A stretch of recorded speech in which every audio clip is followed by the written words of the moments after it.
Do you want your Arknights Endfield sessions to be more productive, efficient, and relaxing? You've come to the right place, as I am going to talk about setting up ziplines around Valley 4 and Wuling. Making zipline routes are one of the best things you can do in the game because it makes everything so much easier and faster. From collecting progression items around the world to delivering goods via depot node missions, you'll be able to get them done in no time. Before I show you my zipline routes, I want to emphasize that you should experiment and do your own routes. Don't just mindlessly copy someone else's because you'll ruin the fun of setting them up yourself. Also, this route is specifically made for my needs and wants. The goal of the zipline route was to have access to the AIC areas, get depot nodes done fast, and collect all the resources around the world at the same route. It was also designed around the idea of minimizing teleportation as much as possible, so it connects to the other zones whenever possible. With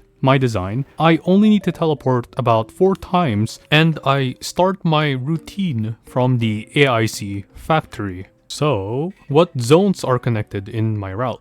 The first route would be Valley Pass to the hub to the Aubrey Quarry. Mainly, these areas are just there for progression resources and recycle materials, and Valley Pass doesn't have Caldodendra specifically, but the other 2 areas makes up for that. In terms of the map, I start from the Valley Pass from the AIC factory, then I go collect the recycle materials, then go to the left to collect the resources, then move my way to the hub.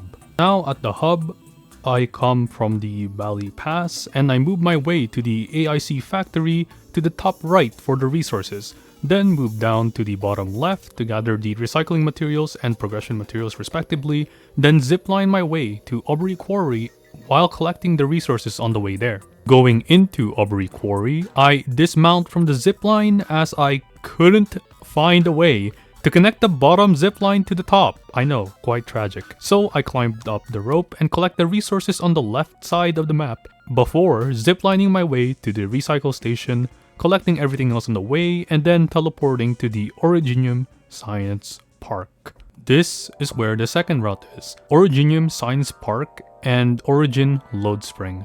These 2 zones have depot nodes, progression resources, and recycle materials, and Origin Load Spring specifically having mid-game progression resources, while Originium Science Park having the early game resources.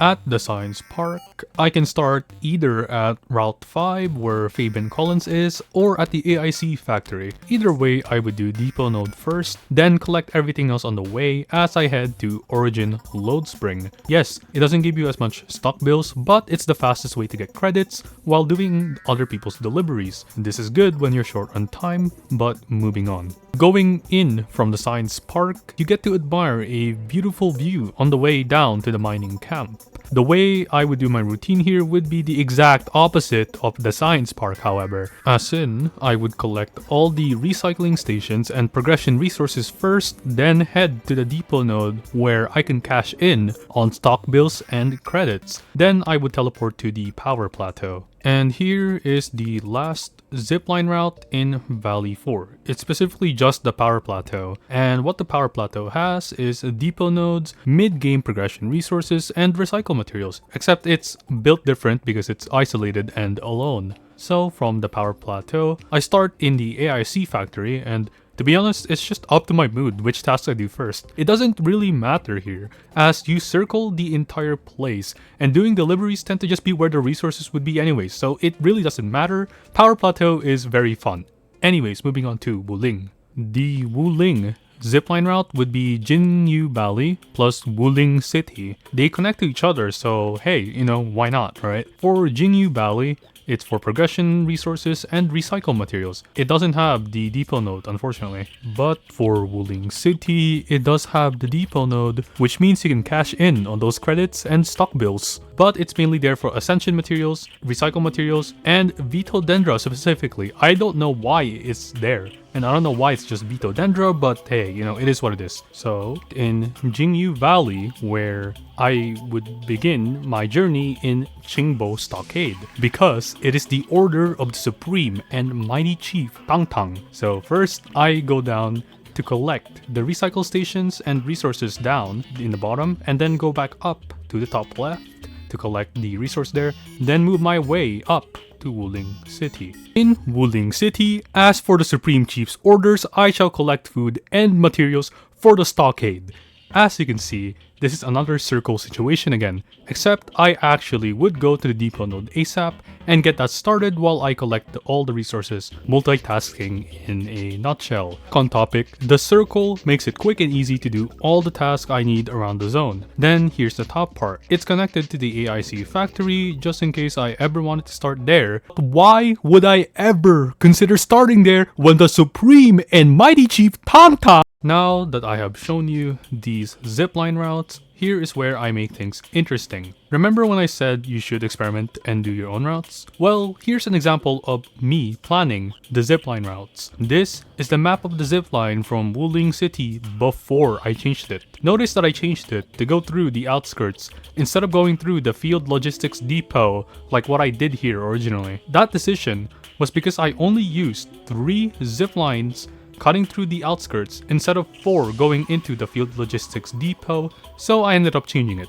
But if you did wanted to route it the way like this, you should do it. Basically, just have fun with it, do whatever you want. Then here is where I made a blueprint for a potential route in the middle of Wuling City. Realistically, it would probably require 4 to 6 ziplines to actually pull this off, but as I was working on this video, so setting up the zipline routes and drawing it out on the map to show you what I have done, I realized that this happened to be a really good way to reflect on my routes and even plan for future ones. This is why I said in the beginning of the video to not just copy someone else's routes. If there is one thing I want you to take from this video, is that you should make your own zipline routes based on your wants and needs to streamline your routines. Gacha games are not a race, they are a marathon, so take your time with it. Have fun and spend responsibly.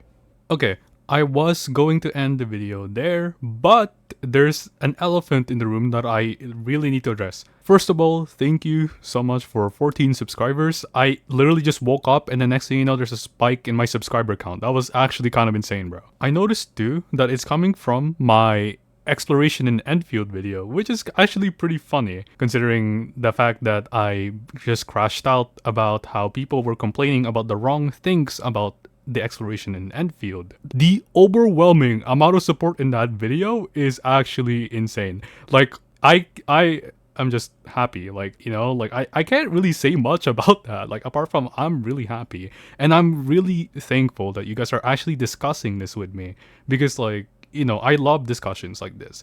And, you know, this is like the type of thing that I want to see in the Endfield community, and even just the entirety of gacha community, where we're all just chill and we're all just talking things. And even if we disagree with each other, that is perfectly okay. But anyways though, have a good one.